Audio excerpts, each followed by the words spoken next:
Welcome, everyone, to LuchaWorld Podcast, episode 77. And this is your host, Fredo Esparza. Normally, you'd hear the beautiful singing voice of Kurt Brown, but he's not here this week. Instead, we have the voice of Dr. Lucha Steve Sims. Are you ready to sing for us, Steve? That will drive every listener away. Worse than Dulce Sexy Garcia's boxing is my singing. Oh, when I sent you that topic list, I think I had that at the bottom, but that was because I hadn't watched the match. But I think we should start with that. What did you think of that boxing? It was an all-time classic. I'm not speaking Spanish as well as I did. I have to ask one question first.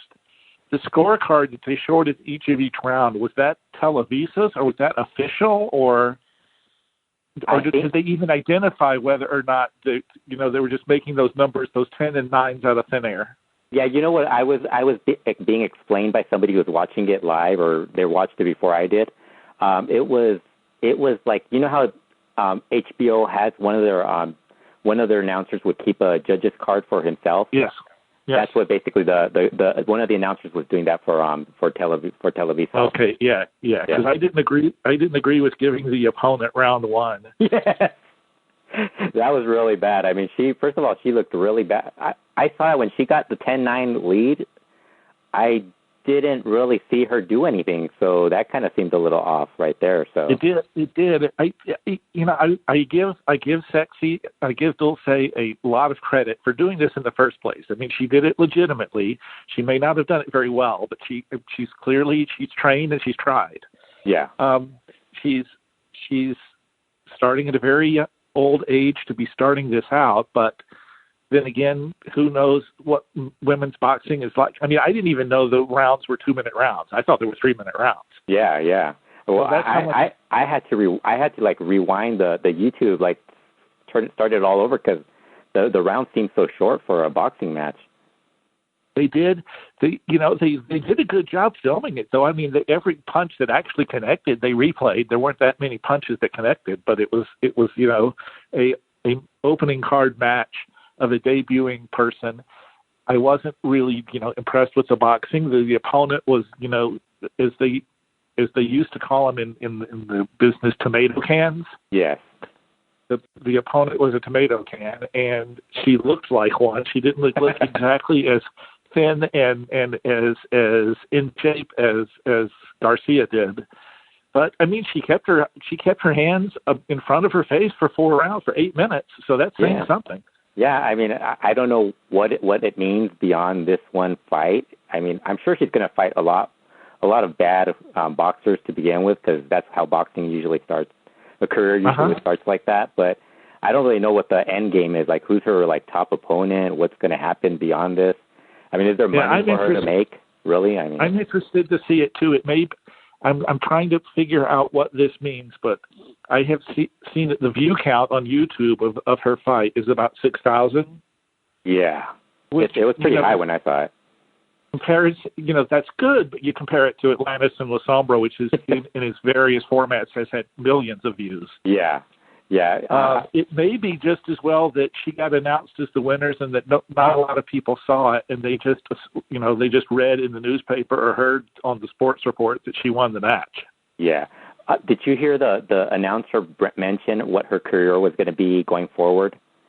I don't. If he did, I didn't catch it. I was trying to see if there was a reason why he was explaining why Janelli would not come out of her corner for the reading of the scorecards.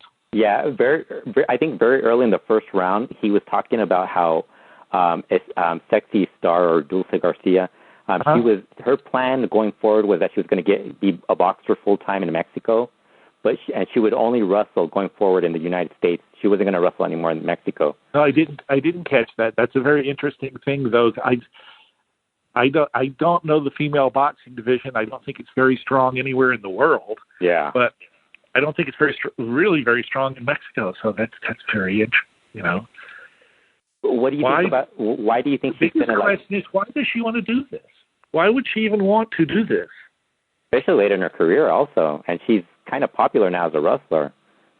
Yeah, it's like there's been no evidence that I can see that she's wanted to get into real fights or anything like this. It's just odd stuff. Anyway, you were saying? Yeah, it's I don't know. What do you think about her decision of that she's basically just going to wrestle in the United States going forward? Do you think that's true, or is it just another one of those tales that a wrestler just says out of just something that's a sudden response to a question that's all they're saying? Well, I believe, if I'm correct, the last thing that she has said publicly in the U.S. is that she was finished with wrestling. Mm-hmm. And that she wasn't going to do anything more in wrestling. So if that's the case, well, I would say something different like this. Maybe she's being serious and she says, this boxing thing is tougher than I thought. It may not work out. There's no money in it. All my money that I can make is as a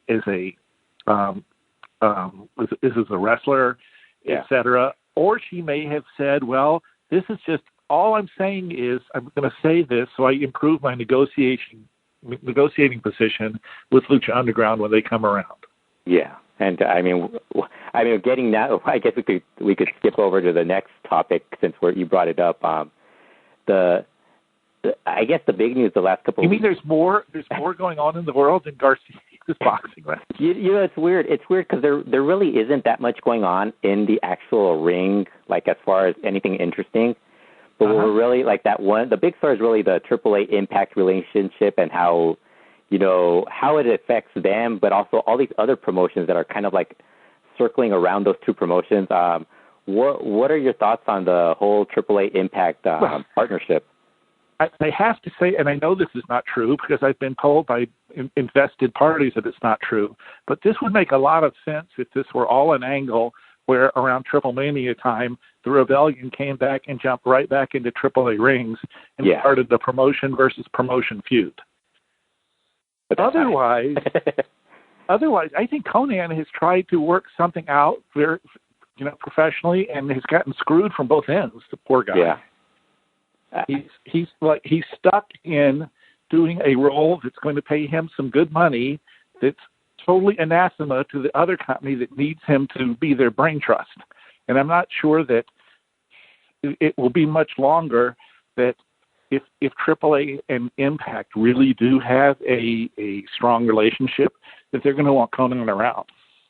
Yeah, I mean, it at what point did this all fall apart for Konnan? I mean, it kind of seems like at one point he was the one who was really the guy really pushing for Lucha Underground, and now they don't want anything to. They from reading the Observer's report on Penta's meeting with Vampiro and Eric, it kind of seems like they don't want anything. They don't want anything to do with Konnan. AAA had issues with him.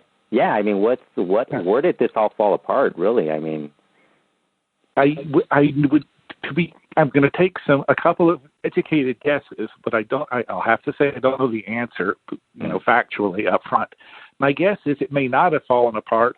It's just that Jarrett, as a businessman, might have been contacted by Dorian Roldan, even though he had believed and really did intend to offer his guys to Crash. And Roldan said, well, I need some guys too. I need, I want to make Triple Mania. I think this was the genesis of it. I need Triple Mania to be my biggest show of all time. And one of the ways is to bring in some American talent. Yeah. So who do you have that can do it? And so then they go on and announce that they have a quote unquote agreement with each other, a working agreement. And Crash is a promotion that runs a couple of shows, 3 shows a month total, and AAA with all his house shows, of course, is a full-time promotion. So maybe Jarrett is the one in here just trying, without any malice, to see if he can maximize revenue for a company that's in Impact's not in great shape, and they don't have a lot of stars left. So he may be trying to do that himself. The odd thing is that I would have thought everybody would have known that the Hardys were going back to WWE. Yeah. It seemed like that was, and to have them work Crash and to have them brought in and given belts and assume that they were going to be showing all the international titles they win, back on Impact and stuff like that indicates that one side is not talking to the other, and somebody in there, and I don't know who it is trying to play one side against the other. Yeah. How do you see it? I mean, that's how I see it, because, I mean, every other week, if the Crash runs a show, they talk positively about the Crash, and then, like, the next week, if they're at a AAA event, they're talking about how great AAA is. They don't mention the other promotion when they're in the other promotion. I mean, when they had the press conference, I don't even think anyone bothered to ask what's going on with the Crash and Lucha Underground. I know they mentioned Lucha Underground through Dorian, but it's like Jared and everybody else doesn't really bring that stuff up. I just think it really seems like the Crash is getting screwed out of all this, and I kind of worry about all those guys that left AAA, because now they lose Impact as an option. Although I don't really know how great an option that is right now. Yeah, I don't know how good that was going to be too. If all they were ever going to do was use Garza Jr. and Laredo Kid. Yeah, I mean the Crash hasn't lost that much. And the other thing I think, Fredo, is that maybe that's one of the reasons Crash has tried to bring in as much talent as they can for their first few shows, is to actually work with them and get the promoters to work with them and see who it is that they can try and set up some sort of agreement with for future dates that they can, where they don't have to bring 40 guys in, but they bring 5 guys in, the same 5 guys, and maybe they're like Saber and Willie Mack or whoever it is, or Brian Cage, and bring them in every show they have to make like it's something more similar to PWG, where you get some new guys each time, but you don't get a complete turnover in talent each time. Yeah, I mean it's just I just think the Crash, with all the talent that they have that's affiliated with another promotion, it just seems like I don't really know. Do you think they'll get TV? I mean, I don't see them getting TV just because Elite had trouble getting that. CMLL doesn't have it. I don't, unless AAA collapses, unless AAA has a very bad second half of the year and runs into such financial distress that they need to sell or combine their company in order to keep the Televisa time slot. Mm-hmm. My understanding is that Televisa is not interested in doing business with Paco Alonso for years and years and years and years of experience. And, it's not so much negative. It's just like they're not that interested. And the AAA time slot is obviously something, a television time slot, so obviously something very valuable. Unless they can sneak in something like that, I don't. I just wonder at what point in time Mexico becomes so caught up in digital streaming and the ways that fans follow all of Joey Ryan's matches or all of Matt Riddle's matches all around the world through DVDs and through streaming and stuff like that, to where that they don't need a TV slot because they're only going to have a show of just 2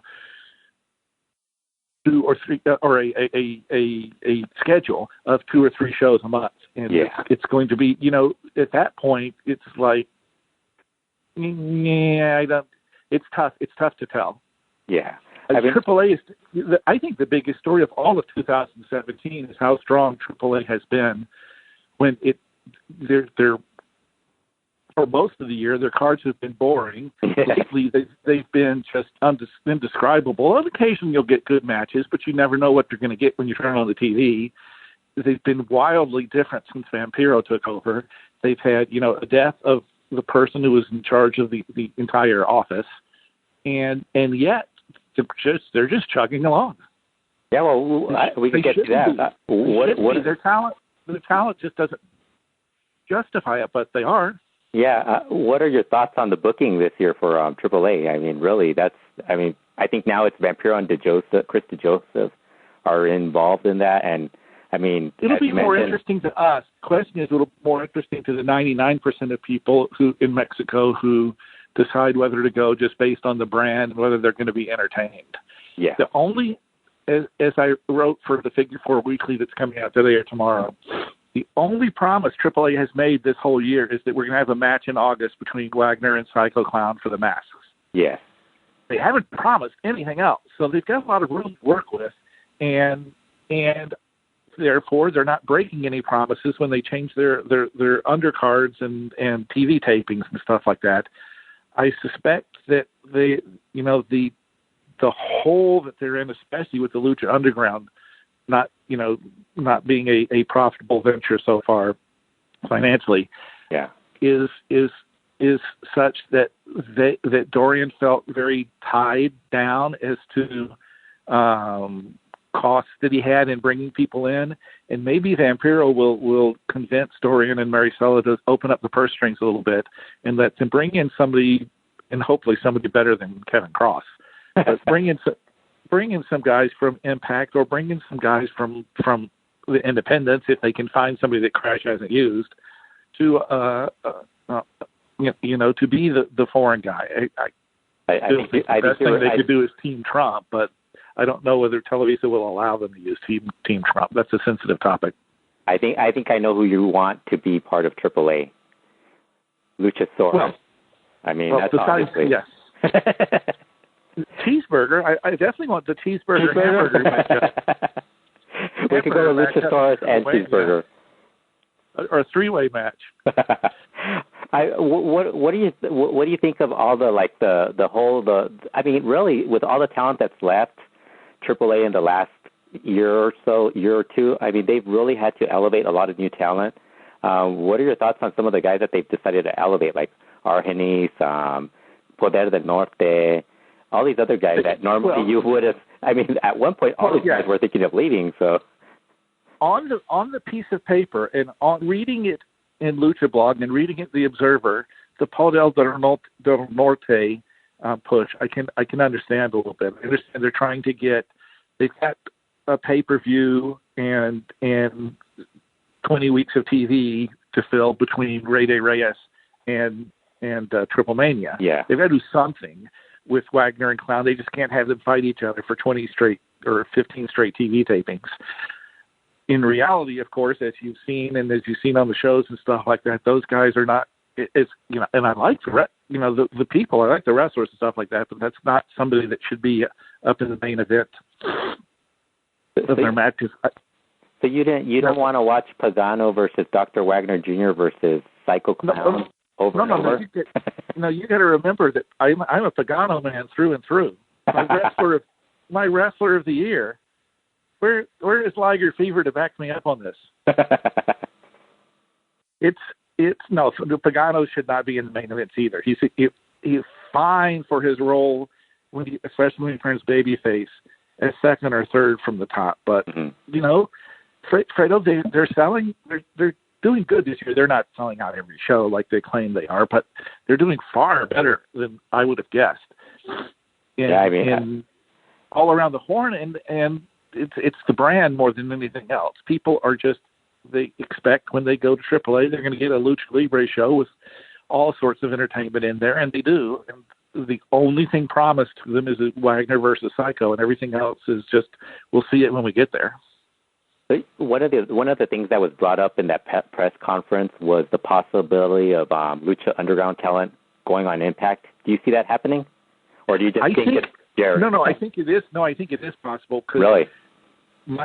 Only because until you get an actual date where these guys can be booked for Lucha Underground and and receive a check for wrestling for Lucha Underground, they've got a right to be able to work someplace. And to me, maybe this is not true in the overall marketplace. To me, the two audiences, the audience that watches El Rey and the audience that watches Impact, are both they're both very small, and B, there is some, but not a lot of crossover. There's the crossover person of the guy, the man or the Lucha fan that watches everything. There's me and you and the people that watch everything, and then beyond that, there's some crossover, but I don't see them being in competition with each other. I don't see if for example, Willie Mack appears on either show, I don't see him hurting, even if it's two different characters, hurting or impacting the other. I shouldn't use the word impacting as a verb. being of any particular great loss to the other company if they do. I think the main thing they want to avoid is their talent appearing on something that would be competition to them, which is either WWE or some version of the wars in Mexico, where if you're a AAA guy, you can't appear on CMLL or vice versa. Yeah. Have you been following the La Llave de la Gloria tryouts, or? I have. I am very excited for Astrolux. I'm not ready to go out on a great limb like I did for Rush or Barbaro Carbonario, but I also think Bronco Gonzalez Jr. could turn out. He strikes me as somebody with a lot of potential. Yeah. Did you watch that match with Hijo de Vikingo and all those guys? Yeah. I enjoyed the match. I mean, I would like to see the faces against more veteran heels and the heels against more veteran faces, because at that point you've got basically a glorified training school. Yeah. And that's what you ended up getting, because you've got 6 relatively inexperienced guys that haven't worked with each other very often. Yeah, I thought Hijo de Vikingo looked really good in that match, but I mentioned it to the Lucha Talk guys. I thought they were all like midgets. I mean, it's not I mean, they need depth really right now. I don't think they're worried about getting superstars right now, but it's going to be a slow process for them to recover from all the. What was it? 2 years ago, we were talking about this promotion having one of the best rosters in Mexico. Rosters in the world. Yes. It's like, it was amazing, and now it's like, now you're like talking about Mocho Cota Jr. and Carta Brava Jr. and all these guys headlining shows, or Argenis is now the sudden hot technical of the promotion. Yes, the Rey Reyes. Yes. Yeah. I don't think that's going to work out well. Yeah, I mean, it's like I don't even see Drago on there as much as he used to be, and he's like far and away one of the better wrestlers in that promotion right now. But I'm curious to see if any of those guys end up on Impact, just because I think they need more work. Just because Lucha Underground, when I first heard that relationship was happening, I thought maybe Lucha Underground was done, because it doesn't really seem like they've not done anything that they've said they plan on doing, going back to season 1. I mean, they were talking about doing, tours and merchandise and all that stuff, and they've done some merchandise, but it isn't anything as major as what you would expect, No, not even. It hasn't even been a lot of merchandise that you would expect with an action TV show. Yeah, I mean, even like the Netflix deal, I mean, they got the deal and they don't really mention it. Like, I don't see, like, I've seen like a couple of ads when, obviously AAA tried to put the ad in one of their shows, and it got blocked by Lucha Underground, so that didn't help. But by El Rey, but it's like I don't really see a lot of growth in Lucha Underground since the first 2 seasons. It's as somebody says, I have 2 thoughts on that, and they're both very brief. One is somebody says until the check arrives in the mail, you haven't made any money. And until they actually schedule a date, they haven't scheduled a date.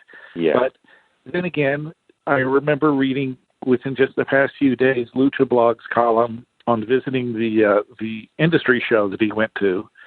And he was very, very encouraging that El Rey was Lucha Underground and vice versa, and that was the show they were going to build off on.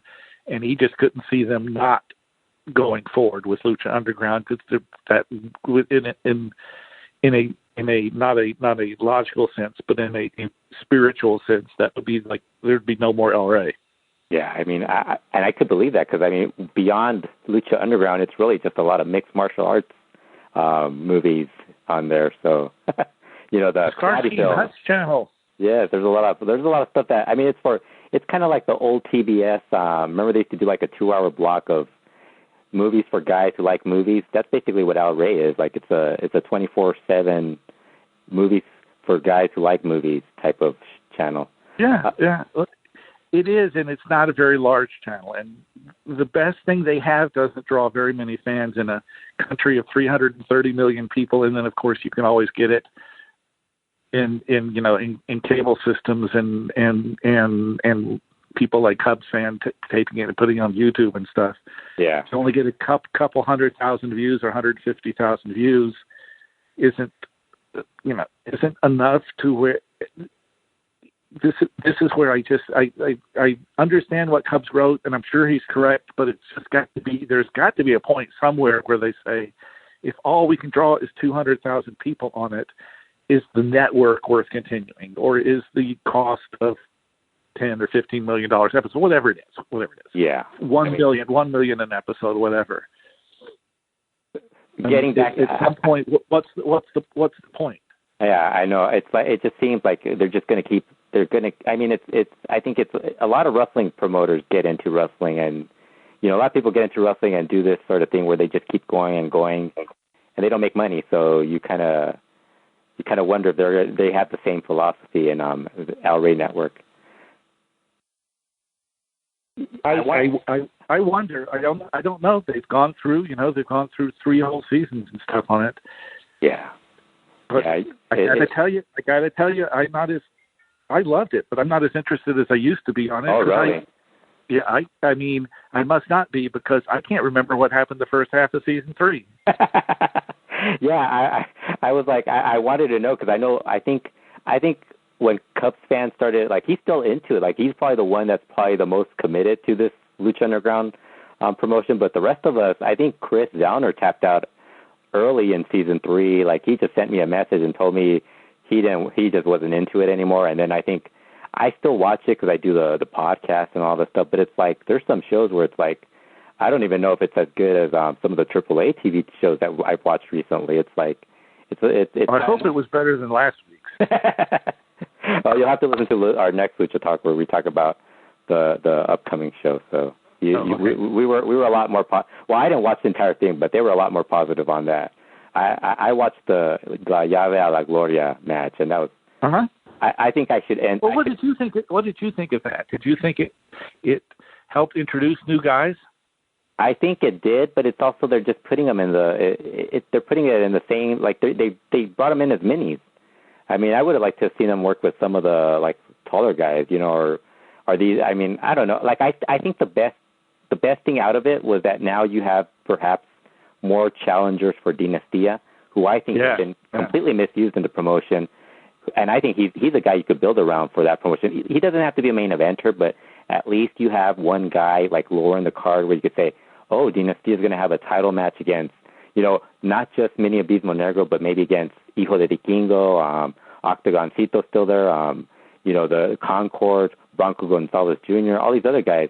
I think the other guys that are in that tournament are also smaller guys. I mean, Astrolux would be sensational there. What do you think of Amos's idea of just trashing the minis division and throwing everybody that's not like, anybody Shockercito size or taller goes into the regular division? If they're Micro Man, which we'll get to later, I think that's a different story. Yeah, I think it would work for the guys who are taller. But really, I mean, would you keep some of those guys? I mean, I don't think you would really. No, most of the CMLL guys, I wouldn't.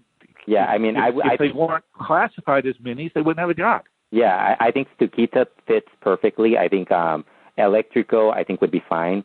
But then, because they're technicos, and they could be small.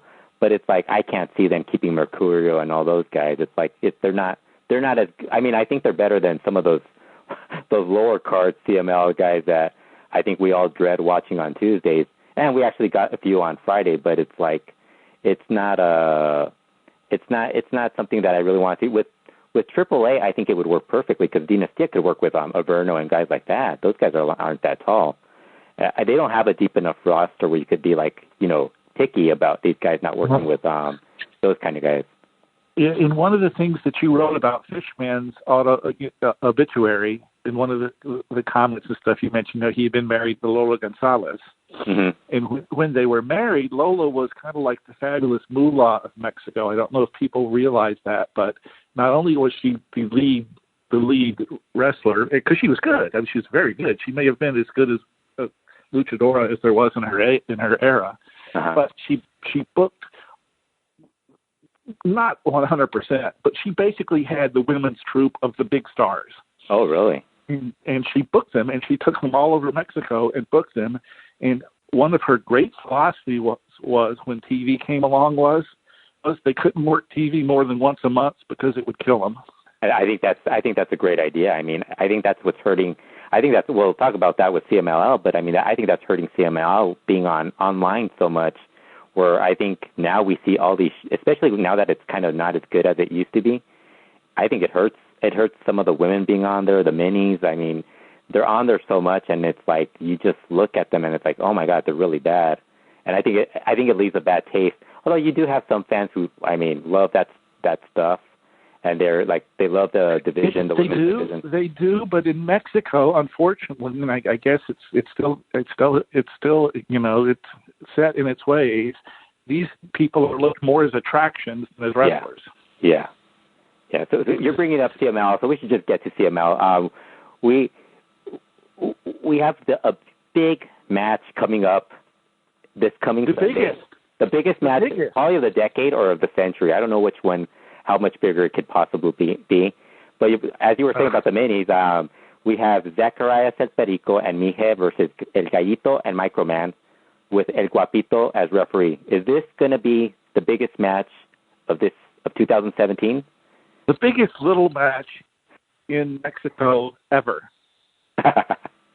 Notice they had to wait until they could find somebody to take K Monito's place, because he is literally the most immobile person affiliated with any wrestling promotion anywhere. Yeah. I'm curious to see if Microman is going to be that more mobile than he is, because he didn't look that mobile to begin with. But yeah, he doesn't. The sad thing is, and I know that they have been working on a match, and I'm sure they can throw some bells and whistles in there to make it more interesting. And it's a Kid Days card, and there will be far more families and kids that couldn't give a hoot about, you know, wrestling quality than usually show up to CMLL shows. But it's got the chance of being a disaster. And unfortunately, we won't be able to see it because they probably won't post it online. So I don't know. The poster says it's taped for television, though. Did I not see that? Yeah, they told me that. I think they put the tape for television on every single one of their posters. Okay. And because I so rarely see their posters other than. Yeah, when I asked, they told me they didn't tape it at all. Like when I asked for Dragon Lee and Carbonario, and they're like, we don't tape that. We don't tape Sundays. It's like, and they still air clips of it, so it's like they do tape it. Yeah, right. They tape it. Yeah, so do you think this would be an ideal spot to put Chakracito and Pirotito and the good minis in CML? Because I mean, I don't know if Gallito and Microman could actually hang with these guys. It's tough, because if you bring them in under their names, if you bring them in under Chakracito, you run the risk of them getting affiliated in people's minds with mascots and not taking them their wrestling matches as seriously. You know, it would be interesting if Chakracito and Stuquita suddenly appeared as different characters under hoods and made it a sort of a six-man mascots match. Yeah, like with them teaming up with these guys. Yeah, and then you've got, you know, it would be kind of a giveaway. You know, you have 4 people that can barely move and 2 people that can move great. But you know, I mean, this is the point. People have been begging for this match for like 30 years. Yes, I think version of this match for 30 years. Yes, I think the last time we had an actual dwarf match, as Mihek claims, they're all dwarfs. They're not minis. They're not they're dwarfs. I think the last time we had this was like maybe 1999 when AAA had Andre the Enano and all those guys, Gulliver and those guys. It's been a while. Going back to the days of Gulliver and Micro Konnan and all. Yeah, I mean, it's been a while. So what are your thoughts on Copa Junior and Nuevos Valores? Have you enjoyed that, or do you wish? I enjoyed Block A tremendously. Maybe because it's kind of, sorry about that. I don't know why I keep hitting a button on the phone. It's because of expectations. It's kind of like the Diamante Azul Pierros hair match. Mm-hmm. The expectations were so incredibly low that the fact that they had a 1-star or 0-star match actually made it seem better, because people were expecting the worst match of all time. And with the Copa Junior and with the four guys that weren't very good in it, that were in Block A, I wasn't expecting very good, and it turned out fine. It turned out to be a good match. Block B, I thought Block A, the only thing I would have criticized was too long, and that may have led to the fact that they gave so much time to Block B this past Friday. Yeah. And I thought it was really too long. I thought it started to show the other than maybe Sansa, that, people, and of course Panther Jr., they really started to show people as they got more and more tired later in the match. Yeah. Getting the rough around the edges. What did you think of Blue Panther Jr.'s performance? Pretty bad, right? It was bad. Once I saw Soberano Jr. win Block A, I presume, and I still do, that this is all part of. There are two reasons behind it. One obvious and one not so obvious.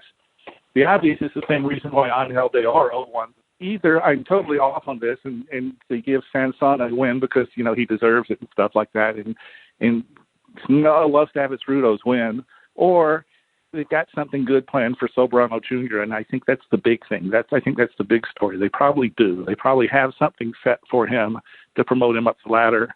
They lost Mascara Dorada last year. They lost Dragon Lee. Or we presume Dragon Lee will be working some international dates over the next 18 months. Yeah. Yeah. So they're going to be in need of another young Technico. And, I don't know how many people have picked up on this, but he is the young Technico that draws female fans. Yeah. More so than the others. Yeah. He really draws young female fans.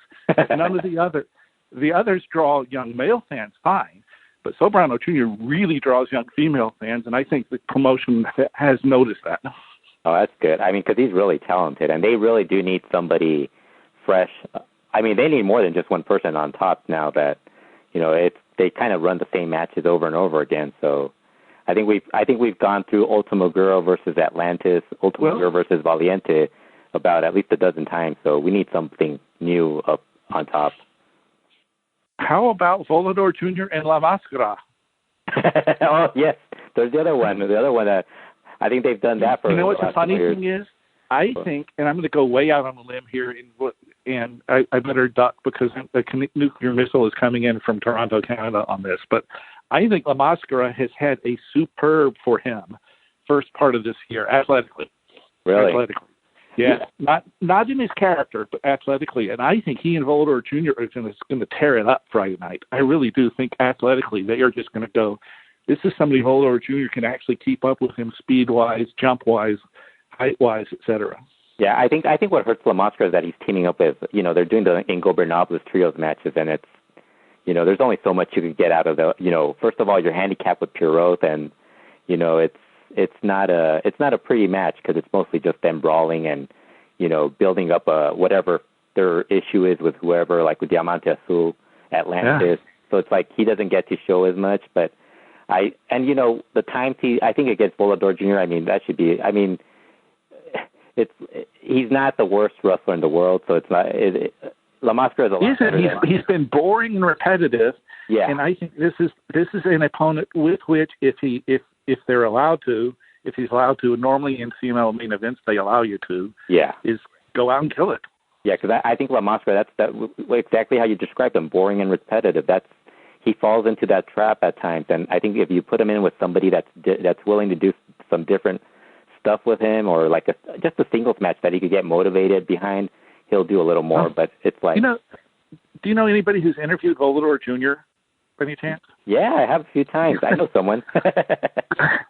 Is it my imagination, or does he look over the last 6 months just really held back, like frustrated?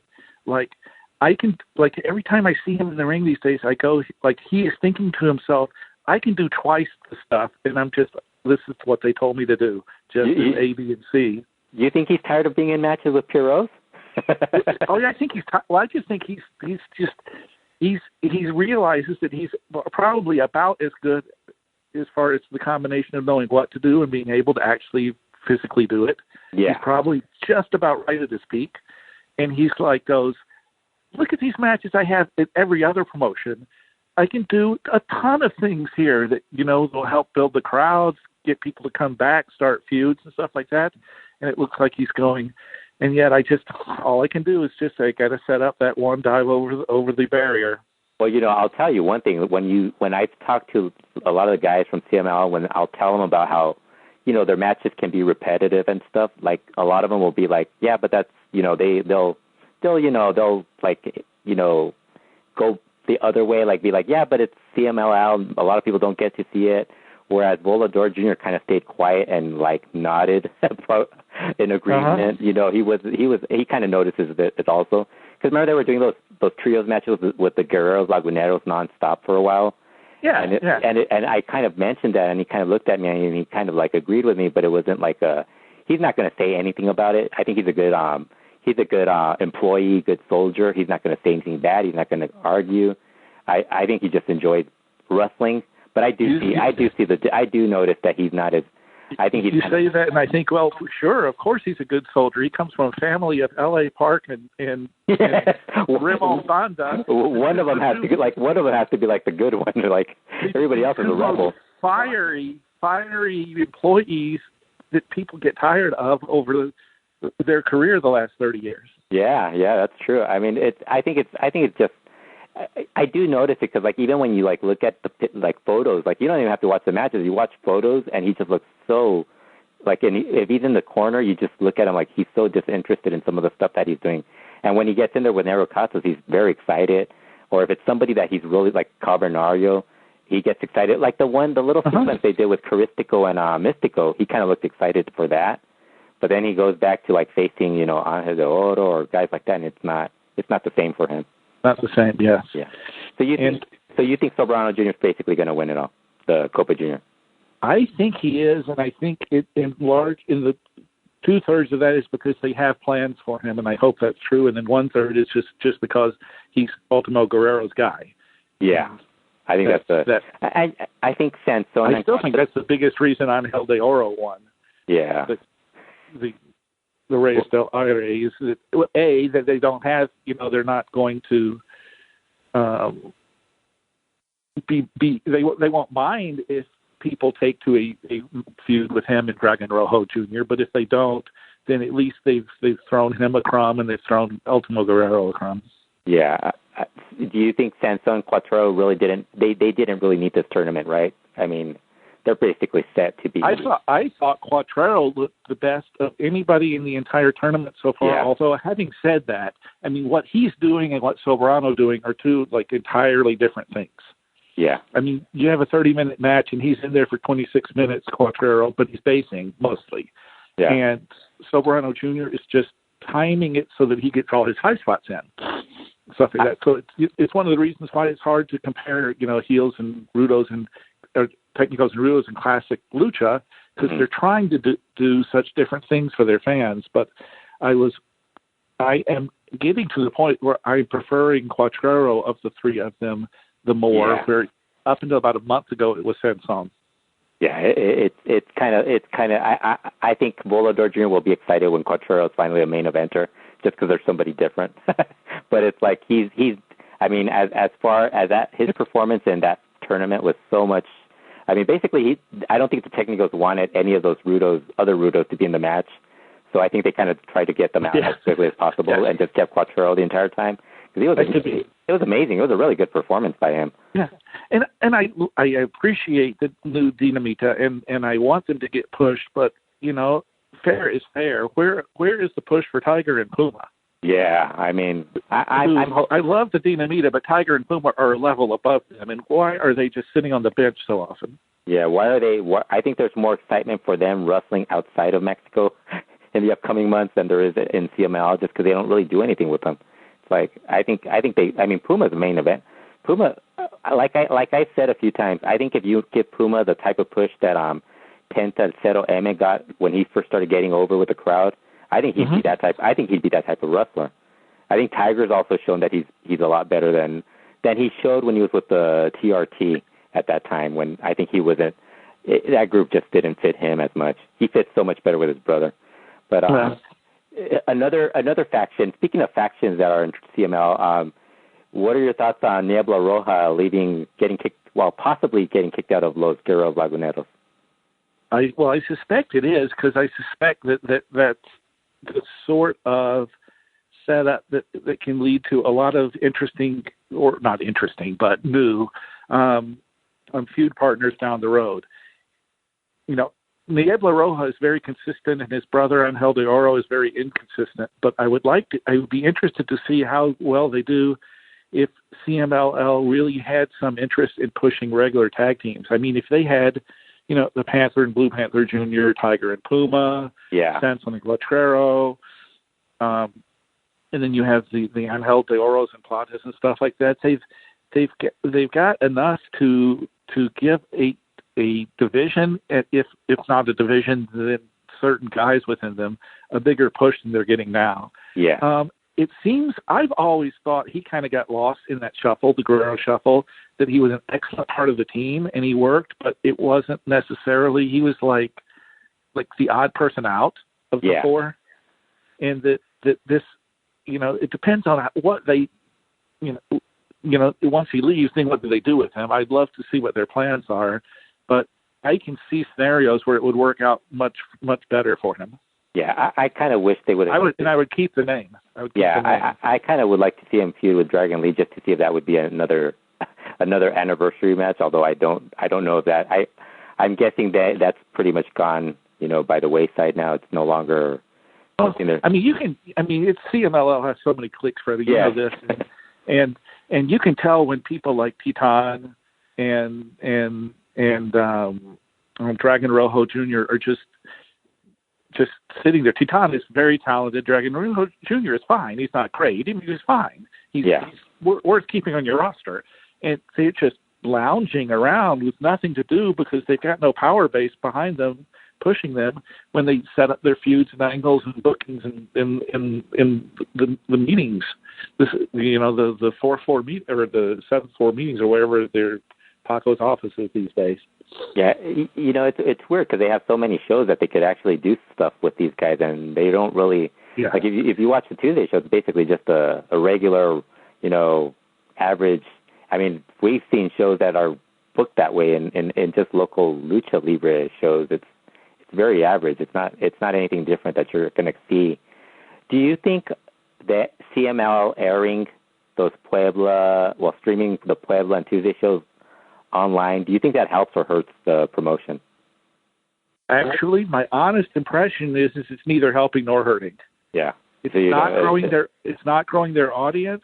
It's giving the chance on rare occasions for people to see really nice matches. But I mean, you see the view counts and stuff like that. And Puebla is a big enough city as it is, but it's certainly no Mexico City. But certainly the availability is there for a TV market of over 20 million people. And granted, it's a third world country, so maybe 2 million of them are going to have streaming internet access. It's probably more than that, but I'm not seeing it make any difference. I'm not seeing any of their streaming except Friday night make one difference or another. They have over the years so retrenched away. They've lost Arena Coliseo, Acapulco. They have stopped going to Cuernavaca and Querétaro during the week. They basically, when they cut ties with Apollo Dantes, they just made Guadalajara into a every other week sort of thing. Yeah. They de-emphasized the matches and the importance of Arena Coliseo in Mexico City. They've got the impression to the fans over and over again that the only important things that happen are on Friday nights in Arena Mexico. Yeah. And if there's something like this midgets or this mascots match that is happening, we will tell you about it during the Friday night show so you will know to look in. Yeah, I mean, they painted themselves into a corner where they have 52 profitable shows each week, and the rest is just bookings to keep the talent around so they can book them on Friday nights when they need them. Yeah, I mean, sometimes I wonder about those shows because it's like I don't even know why they put them up because especially a Puebla show. I mean, I don't think there's ever. I think maybe there's been one good match in the past year on there. At least on the Tuesday show, they've had Black Terry Negro Navarro on there the last couple of weeks, but it's like there really isn't, or they'll have a title match, but those Puebla shows really seem like they're rushed by the end of the night because the main event is. Do you remember way back in like 15 years ago when we got results from Puebla by going to like Yahoo groups and places like Lucha Mia Robas and sites like this. And there was a guy Hugo 999, Hugo 999, did the results from Puebla every Monday night. And all I got from his stuff was, besides the fact that he spoke in this really odd kind of slang, was that the Puebla guys tried hard in the first match every time, and then the rest of the card was just it was just there. Yeah. So maybe that's just been the way Puebla has been for so long. Yeah, I'm guessing that it has to be that. I mean, there's been periods where it's been okay, but I think it was also because it was when it would get TV, it would be like a less than 2 hours long. So obviously they would edit out certain things, so you didn't see the entire thing. And I think there's also the novelty of seeing it for the first time. But like these shows have been just so brutal to watch. I mean, I don't know how many people are actually watching those. I know Cubs fans, when he live streams the Claro Sports, is already blowing away the Puebla and Tuesday streams, the numbers. So it is, and that of course people are paying attention. The important stuff does happen on Friday nights. Yeah, and the arena really is a special place, unlike any other arena in the world, including the PWG stuff and Reseda and everything else. I mean, it is an experience unique that's still an 80s and 90s experience transported to the modern age that you won't be able to find anywhere else. Even though, I look at the crowd and I say, oh my goodness, this crowd is so clean and well dressed and well scrubbed at Arena Mexico, which is not a lucha. I mean, I've been to Lucha Libre cards in Mexico and and that is not the crowd that goes to Lucha Libre at any other show, street shows, any other shows.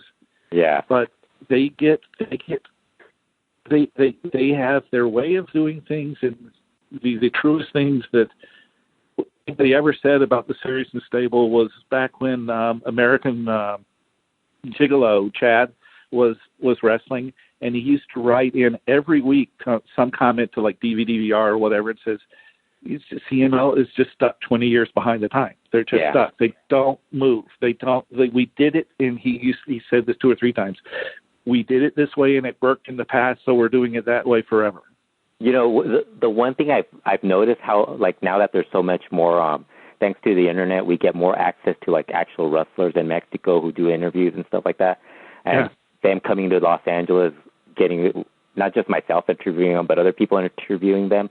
I noticed how many of these guys would love to work for CMLL, and it just seems like CMLL doesn't really like. There's really like you have to have a family member or be a friend of someone to get in, but it's like I was really surprised. Like some of the guys, like Dr. Cerebro, Pentagon, was saying that he wanted to be in CMLL at one point. Ray Phoenix said the same thing. It's like you hear all these guys, and it's like we end up with guys like Nitro and Scandalo and Stigma. It's.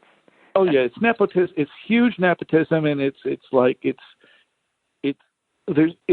part of it. I want to credit Paco because he's the last promoter in the world that does this. It says, if I hire you and start you here, I would like to give you a job for life.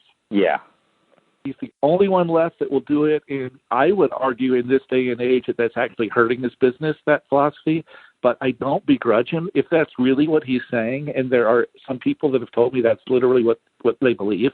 Mm-hmm. Then fine. That's an acceptable philosophy. It's going to make a lot of your product stale, but I can understand that as a human resources thing to do, as a human thing to do.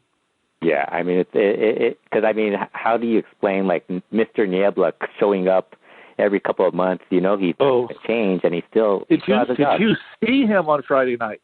I pretty much ignored that match. That was a really bad match. His gear that he had was a ripped muscle shirt, a ripped wife beater, and do you remember Abdul El Esclavo from the 90s? Who was that? He worked with Ari Romero. Oh, okay, yeah. Abdul the Slave, who was like, oh yes, I remember him. Even bigger than Brazo de Plato and wore the stereotypical Abdul the Butcher pantaloon pants. That's what Niebla had on. Oh no! His leg, the size of the pants on his legs was a 48 waist. Yeah, his waist must have been a 60. horrible. And I think that's where you kind of see where Paco and the Luchasaurus family are a little more, like you were saying, they're a little more compassionate for their talent. Because, I mean, any other promotion, they would have just tossed them aside already.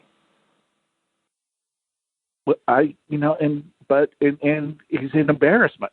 Yeah. It's the point where you've got to look at him, just like I said, including writing this in Super Lucha so that the people down there would read it, because I was told there were people in the office that read my column back when Super Luchas was there, was that you're morally obliged not to send Super Porky out there when he can't even walk down the ramp safely anymore. He's so fat and so out of shape. He's going to die in the ring, and you're going to remember, and we're going to continue to bring it up, how he shouldn't have even been booked. Yeah.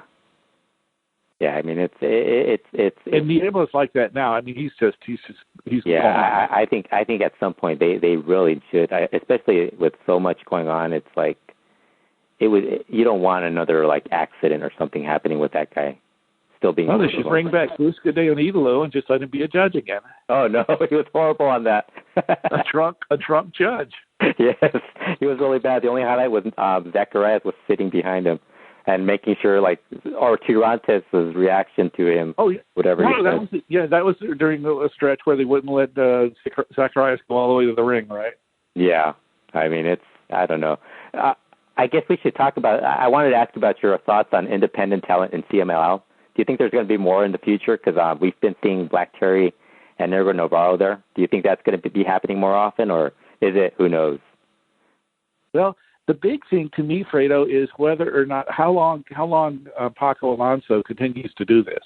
Yes. It's now been over 30 years since. Well, let me rephrase that. In a couple of weeks, it will be the 30th anniversary of the day that Salvador Luchasaurus passed away. Oh wow! And even though he passed away then, he still came to the office. He had more or less turned things over to his son Chavo, and Chavo at the time in 87, 88 really wanted to be a boxing promoter than a wrestling promoter. Boxing was hot at that time. And he kind of let Paco handle it, and Chavo would get involved whenever Paco screwed up. But Paco's been doing this basically for over 30 years. Yeah, it's a long time. And he's in his 60s. And the question is, at what point in time does he want to say, and goodness knows by whole slew of independent accounts, back when I was trying to write the book before my memories just collapsed and stuff like that, and I did all the interviews I did. Nobody ever disputed the fact that the Luchasaurus that just made a ton of money off of wrestling. First Salvador, and then ever since then. I mean, owning their own arenas, they are very well off. Paco is very well off. His daughter is very well off. The question is, how long does he want to continue to do this? As long as he's there, then my answer to your question about independent talent is, as long as he's there, I think very little. Yeah. I think he is just not the kind of guy that – my impression of Paco is my impression of a conversation I had with Ernesto Ocampo after he talked to Pierre Jr. about booking philosophies, and this may be 15 to 18 years ago, was that in CMLL you want to do as little as possible because you're going to have Atlantis on top 5 years from now, and 10 years from now, and 15 years from now. You want him to be hot when you need him for a main event, or you want Rayo de Jalisco Jr. to be hot when you need him, or you want Pierre to be hot for Rudo and stuff like that. You can't book them hardcore foot on the all the way to the pedal every week on a weekly house show promotion for 52 weeks for 15 years. It just doesn't work. And so what you do is you try and find a balance where you get the guys their moments, you get the guys their spots, but they sum it up as do as little as possible, while still trying to get your 1 or 2 points open over each card. Yeah. And Paco's never been a guy that really thought. I mean, the one guy I know he really liked was Tim, was Fabuloso Blondie. Uh-huh. He thought that worked just well. That's probably why you like Sam Adonis too now. Yeah, and I can see him trying to recreate something to that, but he would never do anything remotely like what the Crash would do. Yeah, because I mean, I think he's okay with Black Terry Negro Navarro, but it doesn't seem like he's as interested in. Yeah. I mean, he's had his experience with LA Park, so. I mean, he tried Saban and Shelley one year for the anniversary show. Yeah. I mean, for him, that's a stretch, and in the modern age, no other promoter would consider that, that sort of outside talent for your biggest show of the year a stretch. Yeah. But for him, it still is. And, like I said before, they do things that worked in the past until it doesn't work anymore. And they understand there's going to be down cycles, up and down cycles. And they've made a ton of money, and they can wait out the down cycles. So I guess I should ask you two final questions. Okay, this is going to be the last two. Well, actually three, because I should ask you, what's your prediction for the anniversary this year? I still think because Ultimo Guerrero, just because he has so much power, that he's going to wiggle his way in there and have a hair versus mask match with Caristico. Oh, really? I don't think they will run Rush or Atlantis yet. I think they're going to save that until they get to the point where one or the other one, either Atlantis says, I'm going to go call it a career in 3 or 6 months, or Rush says another promotion in America may be deciding to use me. They may hold, a tournament next year, a lighter weight tournament next year, bring it in, or something like that. But I don't think they're going to run that yet. And of course, they've got a really good, solid 6, 7. The core attendance used to be 4,000 for many years in this particular decade, from 2010 to 2014-15. It's gone to about 6,000 to 8,000 now, and they may not have to do as much as shown by the Diamante Azul Pierroth match. Yeah, they may not have to do as much with the anniversary shows. They could do Diamante Azul versus Rush, which I'm sure you would enjoy. Well, the big question I have for them is that if Triple Mania is this gigantic success and has $1 million, I think the house is scaled for $1.5 million. So if they sold out, there's no guarantee they will, but if they do, they would break Paco's attendance or gate record for the biggest gate in Mexico. Would he want to try something major like Rush and Atlantis that would he could charge sufficiently high ticket prices at Arena Mexico and try and take that back? I don't know. He's not had to face that scenario in years and years and years. And I don't know. He may be perfectly happy running just, Caristico and Ultimo Guerrero as a solid, decent, not off the charts, but certainly it'll gather more interest than last year. So you think Elite's done, or are they coming back? I think Elite's done. No, I think Elite's done. I think Elite's done except in name. Yeah. I think we keep getting people saying that. I think now the latest was Cibernetico saying they were coming back later in May or something, and it's I don't really see that happening. Yeah, I now will no longer accept that from any wrestler. If TV Azteca in Mexico wants to tell me that, then I'll believe it. Yeah. But if a wrestler tells me that, I'm thinking that's just using an Elite name on a card to get, it's to get, some attendance built up. Yeah. Okay, I mean, Elite probably means even less than Distromania means. Oh, that was my next question. How excited are you about Jack Swagger's Mexico debut on Distromania? This is going to be like next to the Mikros match, the match of the month. even though it's the ones in April and ones in May. Yeah. The Jack Swagger Alberto Del Rio re-encuentro with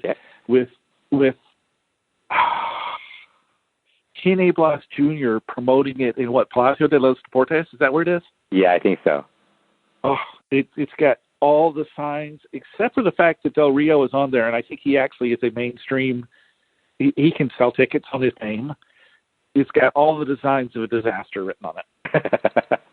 Yeah, I think we had a little debate about how long Full would be around, but I was trying to explain to the guys, Full's going to be around no matter what. I think that's basically Tiniebla Jr.'s job now. So yeah, it is. I mean, that's what he files his income taxes is being promoter for Full. Yeah. Even though there's no real federation of that name, but yeah. So my final question: will you purchase a CD of Máscara Año 2000's new album, Sangre Caliente? Only if he has 20 songs there, one to each of his children. There's only 10. There's only 10 songs. Sorry, I guess you're not going to purchase it. Which 10 children is he leaving out? Yeah, he's leaving out a few. No, that's only I would do something if I didn't like my neighbors. I like my neighbors. I should actually find that and actually just play it on one of the next LuchaWorld podcasts as the intro and outro. Yeah, it should be my intro and outro. Yes, I will. He said it's on YouTube, so maybe I should look for it and add it to this week's show. Yeah. Anything you'd like to plug right now, Steve? So while you're here. No. Actually, no. I'm very, very hopeful that the second half of the year in Mexico will be the best half year of business between Triple Mania and the anniversary show and Crash getting itself set with the wrestlers it has, and that this looks to be a knock on wood. I know I said this about AAA 2 years ago, but it looks to be the start of a boom cycle. So my parting comment, my parting thought is I'm very optimistic now about how things are going. All AAA has to do, I don't care what's on the undercard, all you have to do is have that one match they promised and have one guy win. That's it. It doesn't matter who wins or who loses. They've made only one promise. They can sell $1.5 million worth of tickets and whatever merchandise and et cetera. And then Paco will surely have a main event anniversary show that's more interesting than last year's, which I enjoyed, but I mean, it wasn't to the regular fan. It was a lower tier. I think I'd settle with it being better than Dos Leyendas, really. Yeah. Well, and after that, I mean, I suspect there's almost anything he's got planned in his back of his mind is going to be better than the last two, the anniversary Dos Leyendas. So I'm very optimistic. I'm very optimistic. I think Crash will work out. I still believe Lucha Underground will come back. We will see if the hiatus has meant that just too many people have lost interest. And we will see, I think, knock on wood, that some of the CMLL stars get pushed better, between ROH and New Japan and stuff like that, and that it's not just Konnan Jr. and the Lucha Brothers that are it's viewed at the same level as the Ospreys and the Riddles and the Sabres and the Max and stuff like that. Yeah, I mean it should be interesting, especially with. I mean, I think right now it's a bit of a slow period, especially without Lucha Underground around. But I do agree with you. It's gonna be interesting come, especially with Lucha Underground. All of us trying to figure out if it's going to have a fourth season. So there's that, and then there's the Crash, this whole mess with Impact and AAA, and what's going on with those guys, and the Crash of the alliance with Noah, all the independent promotions. It is interesting. Yeah, I mean, there's a lot of interesting stuff. It's just, I think when you talk about just the matches themselves, the shows themselves, there's not a lot of interest in that stuff right now. I think that's the tough selling point for Lucha right now. So I mean, hopefully it gets better as the year goes on. So. Well, you never can tell, Fredo. I mean, I expected MMA to just be bursting in Mexico right now, and it isn't. It just didn't catch on. It just didn't. Yeah, and I remember Crash's ideas of these, dream matches is just not what the marketplace in Mexico wants. I think there will be a marketplace, but I could be wrong. I think no market for it.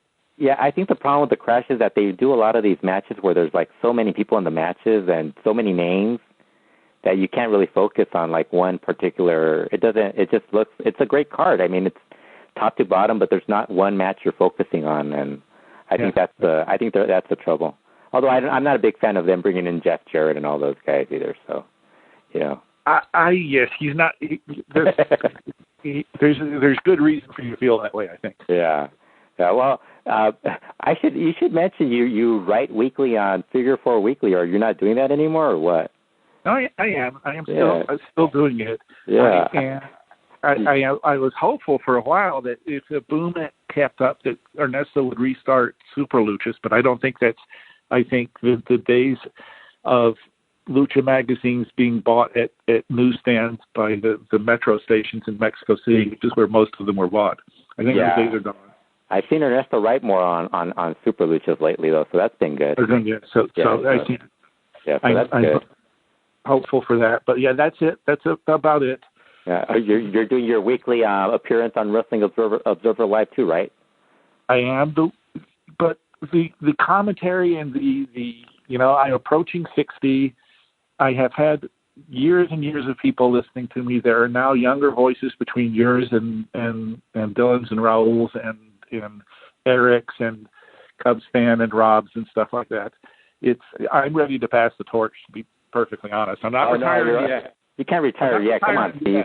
I'm not retiring yet, but it's over the horizon because there are people who just simply follow it more frequently and are more attuned to current audience. It's like Steve Yohe. Steve Yohe knows as much as he does now than he did 20 years ago, but there's not the person to relate it to in the same way. Yeah. Well, I thank you so much for doing this podcast again, Steve. I know we already talked about you coming back and doing another episode and doing Lucha Classica, so we look forward to that. Thanks again. It's a 3-minute show of Kurt Brown reviewing Kurt Brown's 5-star matches at All Nation Center. Well, I was going to get Kurt to do this week's show, but it's like I don't know if I doubt he's watched anything that we talked about. So it's like I kind of figured we'd just do another show next time when he's available to do the AAA show, because I think both of you combined could probably I think you could remind him. Now's a good time for me to do it because coming up is Cauliflower Alley, and we'll be with you guys being there and with Dan being there and everybody else. There'll be a lot of things to talk about in about 10 days, 5 to 10 days. Yeah. So thanks again, Steve, for doing the show again, and I guess I'll tell everybody to keep listening to our show, and we'll talk to them again next time.